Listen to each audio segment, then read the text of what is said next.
اعوذ باللہ من الشیطان الرجیم بسم اللہ الرحمن الرحیم۔ اربوں خربوں درود و سلام حضرت محمد مصطفیٰ صلی اللہ علیہ وآلہ وسلم پر اور آپ کی آل پر۔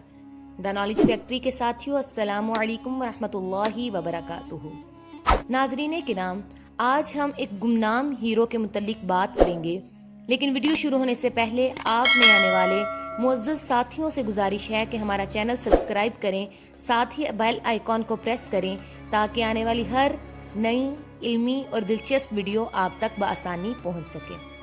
ناظرین کرام، ایک ایسا عظیم شخص جس نے 1994 میں کنگ فیصل ایوارڈ کو یہ کہتے ہوئے ٹھکرایا کہ میں نے جو کچھ لکھا اللہ تعالیٰ کی رضا کے لیے لکھا ہے، لہٰذا مجھ پر میرے دین کو خراب نہ کریں۔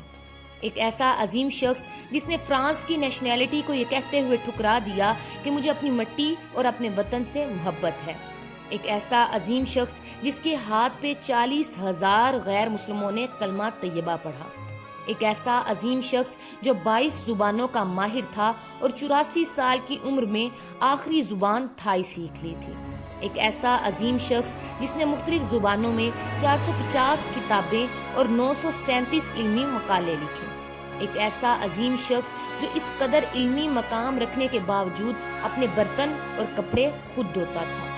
ایک ایسا عظیم شخص جس نے 1985 میں پاکستان کی طرف سے ملنے والا اعزاز ہلال امتیاز، جو کہ اس سے ساتھ ملنے والی رقم کو یہ کہتے ہوئے ٹھکرا دیا کہ اگر یہ میں نے رقم وصول کر لی تو باقی زندگی کے لیے کیا بچے گا۔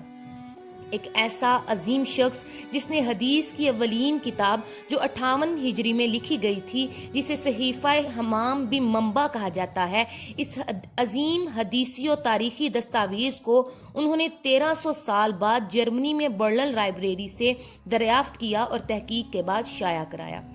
ایک ایسا عظیم شخص جس نے قرآن مجید کا فرانسیسی زبان میں ترجمہ و تفسیر لکھا اور اس شاہکار ترجمے کے 20 ایڈیشن شائع ہو چکے ہیں۔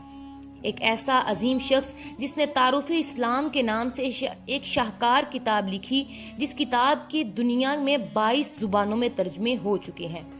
یہ عظیم انسان، یہ نابغہ روزگار شخصیت ڈاکٹر محمد حمید اللہ کی تھی۔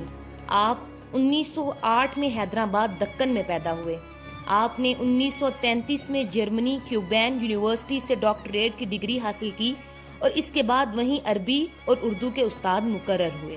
آپ 1946 میں اقوام متحدہ میں ریاست حیدرآباد کے نمائندہ مقرر ہوئے۔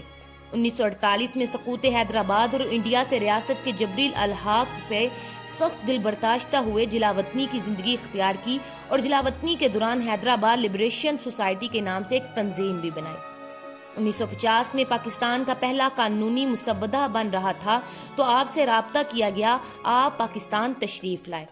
آپ نے 1952 سے 1978 تک ترکی کی مختلف جامعات میں پڑھایا۔ 1980 میں جامعہ بہاولپور میں طلبہ کے خطبات دیے، جنہیں بعد ازاں خطبات بہاولپوری کے نام سے شائع کیا گیا۔ یہ عظیم علمی اور فکری شخصیت 17 دسمبر 2002 کو امریکی ریاست فلوریڈا میں انتقال کر گئی۔ ڈاکٹر محمد حمید اللہ کے کہنے کو ایک فرد تنہا لیکن کام کئی جماعتوں سے زیادہ کر گئے۔ اللہ تعالیٰ انہیں غریق رحمت میں جگہ عطا فرمائے، آمین۔ ویڈیو پسند آنے کی صورت میں لائک اور شیئر کریں۔ تب تک اپنا اور اپنے پیاروں کا خیال رکھیں۔